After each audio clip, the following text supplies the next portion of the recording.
First day of a two-day Fed meeting. We're talking about that a lot, as we should. Now, this morning we had some data points that I found, actually one was solid, one was shocking. And the shocking was this chart. This is consumer confidence from the Confidence Board going back to January of 2000. Today's read at 135.7 is the third best read going back to 2000, as you see on that chart.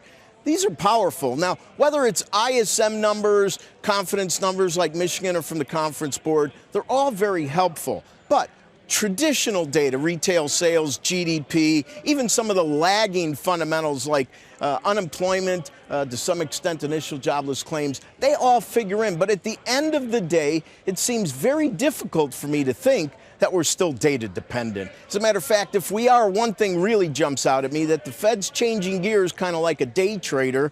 You know, if there's a time lag for their policy decisions, maybe the rate hike in December is just starting to run its course. Many called it a mistake. But one thing for sure, I think that we've moved from data dependent in a way to dollar dependent. Now let's look at a dollar chart. Now this is a dollar index chart that goes back to May of 2017. And as you can see, we're currently trading around 98.12, 98.15.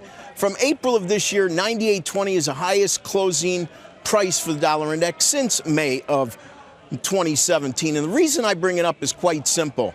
You know, if you start putting the pieces together, you listen to the president. At first, it was all of these balloons floated about dollar intervention. Then that was denied, although many stories were written about the topic. Matter of fact, it was Larry Kudlow on our channel that pretty much put an RIP, rest in peace, on that notion. But you look at Fed nominee Judy Shelton, Dr. Judy Shelton.